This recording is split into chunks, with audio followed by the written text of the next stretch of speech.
Are you a self-conscious individual with low self-esteem? Well, do I have the movie for you.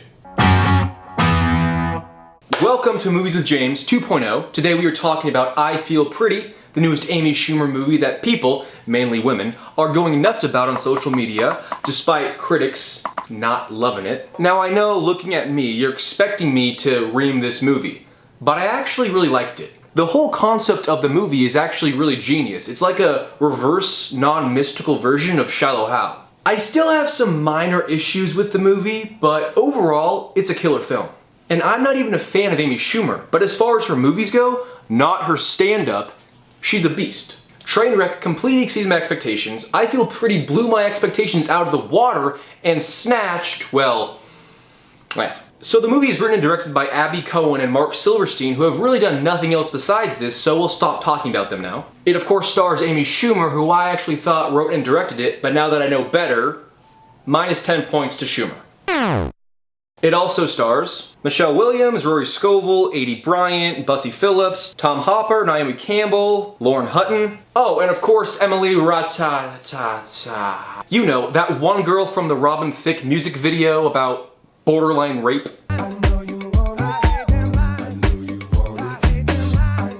Point is, great cast. The story follows Schumer's character, Renee, who is struggling through life due to her low self-esteem and subjectively less than ideal appearance in comparison to the women around her.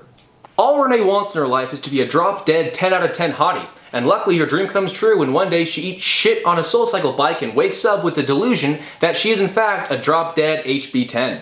So Renee goes around living life as if she was just as attractive as Emily Ratajkowski. Comedy ensues as Amy Schumer, who is not what our evil, misogynistic, sexist patriarchy would consider a natural beauty, pretends like she is one. And as we all know, mega hot chicks can get away with literally murder. Seriously, if any of these women systematically murdered babies in their free time, it would not be an issue. So Renee goes off to be extremely confident for the first time in her life, leaving everyone around her and her friends to wonder why. In the end, the movie really comes full circle and has a great positive message about self-esteem. But let's look a little deeper. Before I begin this analysis, I want to warn you to click off now. This is actually a really sweet movie that I think could help a lot of young women and even young men deal with their insecurities. So I warn you again, if you want to maintain that surface level feel-good message of this movie, tune out now. Okay, so here's the deal. This movie really depressed me. After seeing this movie, I actually had a small moment of believing that looks actually don't matter that much, and that confidence, inner beauty, and being yourself is what really matters, and if you believe those things, other people will see it in you and see the inner beauty within you. One of the quotes in the movies was along the lines of, we all obsess about our flaws and ignore our strengths, which I think is actually a really good message. Overall, the idea of the movie is that everyone is beautiful if they are confident in who they are.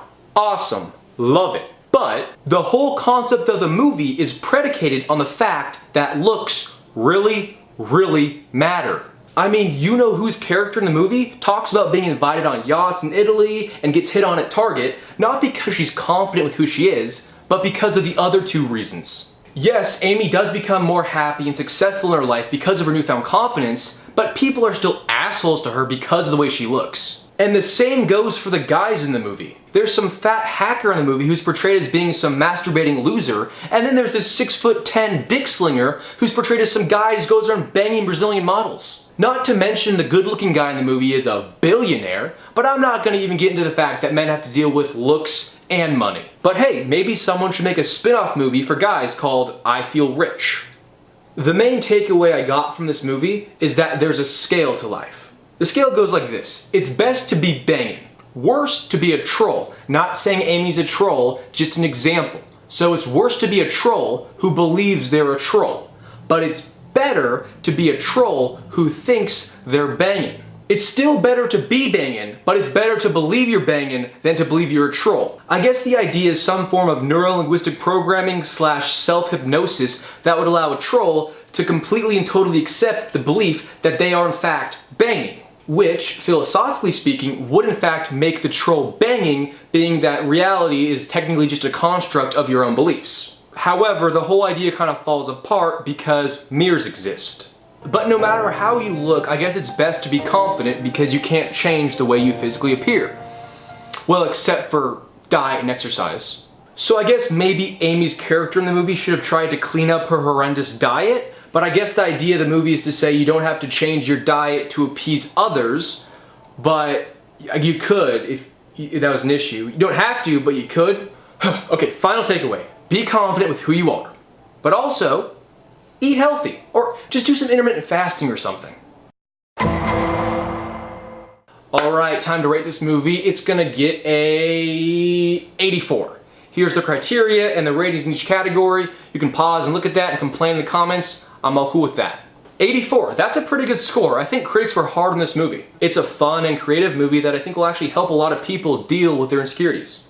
However, if your insecurity is the shape of your body, I mean, you can change that.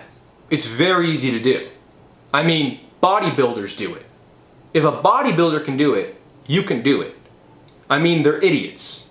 Regardless, I hope you like, comment, and subscribe, and stay sexy. Well, some of you.